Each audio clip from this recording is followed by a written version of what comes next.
Lagi naman may sagot si kapatid na Eli, kapatid na Rodel. Kaya nga, hindi niya naman napapaniwala ang mga kapatid dito eh. Kaya nga yung tinututol niya sa Galacia 2.4, tinutupad naman ni kapatid na Eli Sa mga yaon, hindi kami napahinuhod na supilin kami kahit isang oras upang ang katotohanan ng Ebanghelyo ay manatili sa inyo.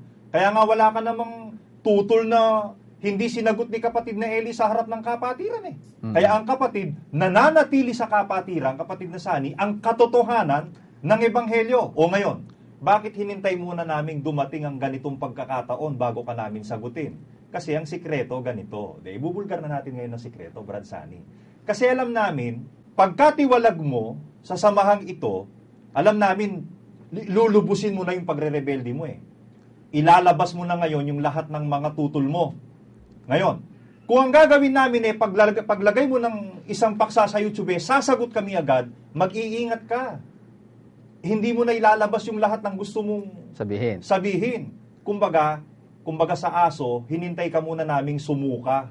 Isuka mo lahat ng bulok na nasa loob mo. Ngayong nakasuka ka na, hindi mo na po pwedeng bawiin yan dahil lahat ng video na in-upload mo sa YouTube, naka-download na sa atin yon. Na-download na ng ating mga kasama. Hindi mo na pwedeng alisin yan. Hindi mo na po pwedeng alisin. Yan ang hindi mo naintindihan kasi merong ganung diwa ang Diyos, di ba kapatid na Sani? Natutunan na natin kay kapatid na Eli yun eh. Ang Diyos, ang diwa niya, kung minsan may pagkakataon yung masama, pinababayaan niya munang umalago eh. Pinalulubos yung kasama. Oo, kagaya nung ginawa ng Diyos sa mga Amoreo. Di ba, nung panahon ni Abraham. Ipinangako ng Diyos ang lupain kay Abraham, pero hindi pa sa panahong yun mamanahin eh. Yung lupa eh. Alam niyo kung bakit ang dahilan. Basahin po natin ang sinasabi ng Henesis 15:13. At sinabi ng Diyos kay Abram, tunay na pakatalastasin mo na ang iyong binhi ay magiging taga-ibang bayan sa lupaing hindi kanila at mangaglilingkod sa mga yaon at pahihirapang 400 taon. At yaon namang bansang kanilang paglilingkuran ay aking hahatulan at pagkatapos ay aalis silang may malaking pag-aari.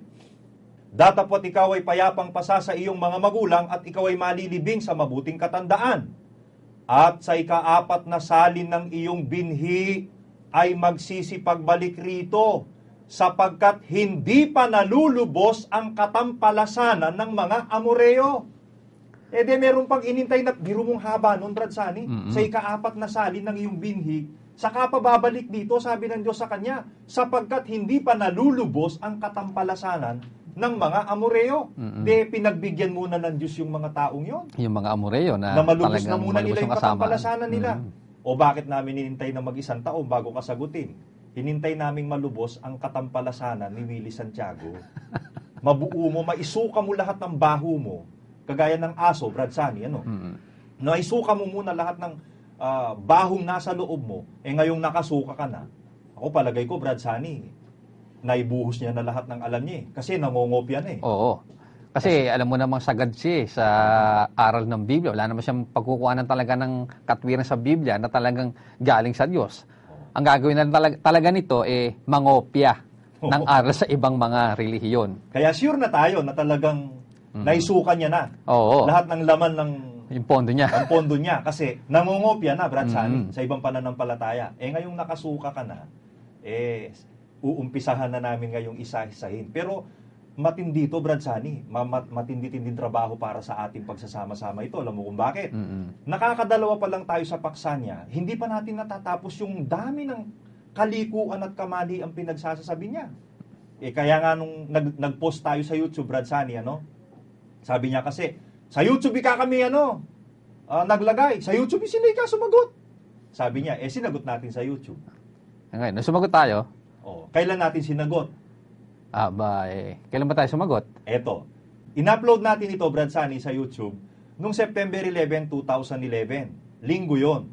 Di ba? Kailan sumagot? September 17, 2011. Sabado yon.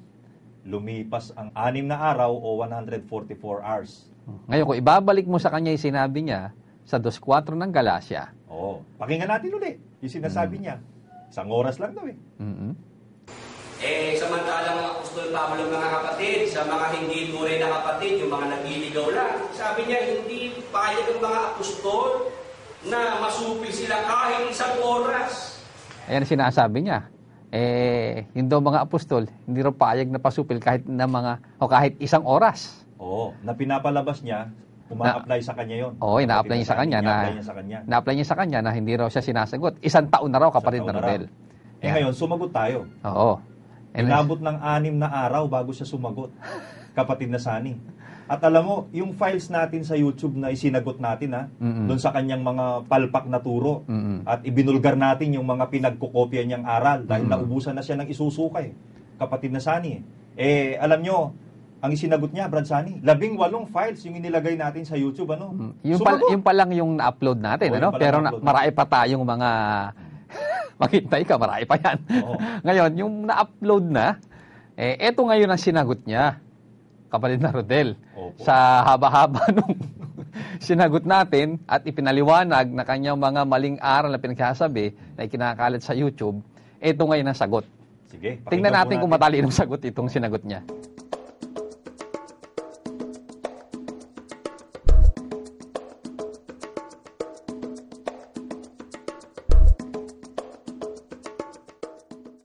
Siya po ngayon ay nagsasalita sa YouTube at kung ano-ano pong mga kabulastugan ng kanyang mga pinagsasasabi. Siya po si Willie Santiago.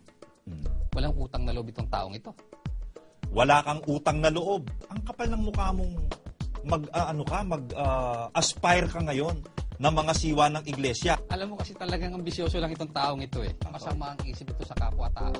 Kaya madumi ang puso, madumi ang isip. Opo, tsaka sinungaling. Ungas na yan. Ungas na yan. Ungas na yan. Masamang tao yan eh. Walang utang na loob. Kasi sa Biblia, kung may masamang tao, kapatid na Sani, yung walang utang na loob eh. Kasi aso man, pakainin mo ng pakainin. Maruruntungan naman ng utang na loob yung aso eh. Pagka ikaw nagpapakain, malayo ka pa eh, tumatakbo at sinasalubong ka, himod-himurang ka eh. Diba? Ito, masahol pa sa aso yung tarantadon to eh. Tarantadon to eh. Walang utang na loob eh. Bagay, hanggang ngayon, hindi pa rin naman marunong magbasa. Wala naman talagang alam yan eh. Ang mga napagbababasa mo, yung mga kwento ng kung sino-sino at napagpupulot mo. Yan ang mga ipinasok mo ngayon sa utak mo. Kaya ang utak mo ngayon, mainam pa ang mainam pa ang pinakbit eh. Ang pinakbit, masarap eh. Pero yung nasa utak mo ngayon, may lasa. Mga basura eh. Kung anong mga supot na nabubulok, kung ano-anong mga nandyan sa utak mo. Naningani ako tawagin tao ito eh. Tingin ko kasi ito, hayop ito eh. Ito hayop ito eh. Ay, itong hayop na ito. Ay, itong hayop na ito. Ay, itong hayop na ito. Sa pag-akay ni Willie Santiago na walang utang na loob. Pandaksi. Ang kapal ng mukha mo. Ang kapal ng mukha mo. Ang kapal ng mukha mo. Yan po ang sagot ni Willie Santiago doon sa diniscuss po namin ni kapatid na Rodel tungkol po sa paksa niya tungkol sa Zacarias 8 o 13, 8 hanggang 9 na sinagot namin ni kapatid na Rodel tungkol doon sa kanyang pagpapalabo sa talata. Opo, kapatid na Sani, at doon napakaraming punto na bibliko na ating inirace doon at tinakel doon. Oo. Na natutunan natin sa ating mga tagapagturo, kapatid na Sani. At kung natatandaan mo, sinabi niya pa, sabi niya, aral ang pag-usapan. Oo. Aral yung sinagot natin eh. Ako ang gusto mong pag-usapan, aral. Ako ang gusto mong pag-usapan, aral. Sinagot natin yung aral, kapatid na Rodel. Pero ano sagot niya, kapatid na Rodel? Ayun, napanood niyo po yung sagot niya. Ewan ko kung may napulot kayo doon sa style niya. Kasi kami, definitely meron po kaming katwira kung bakit namin sinasabing tarantado siya. Kung bakit sinasabi naming tarantado si Willie Santiago. Bakit dati sinasabing masama ang puso at isip nitong si Willie Santiago? Bakit sinasabi namin wala siyang utang na loob? Meron po kaming katwiran. At yung nilagay niya sa YouTube, kung ano ang puno, siya ang bunga. Kung ang ibig niyang tukuyin doon kung ano si kapatid na Soriano, na kinikilala kong namumuno sa ating kapatid na Sani, kinikilala nating namumuno.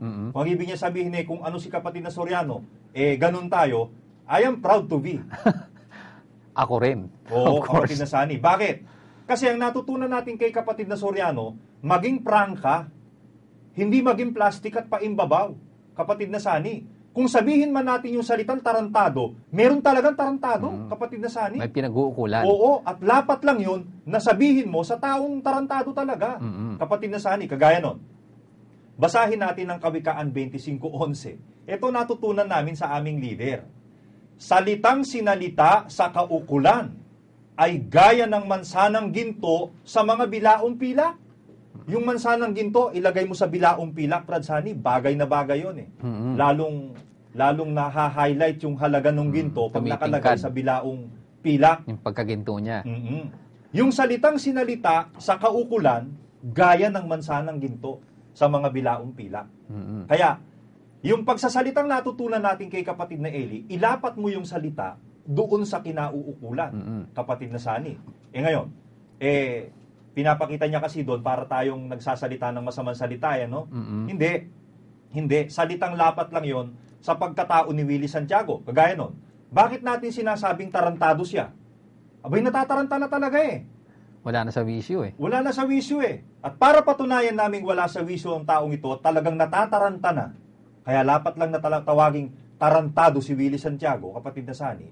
Itong huling parte ng paglalagay niya ng mga video niya sa YouTube, sinasabi niya, umalis daw sila sa ating samahan, Brad Sunny.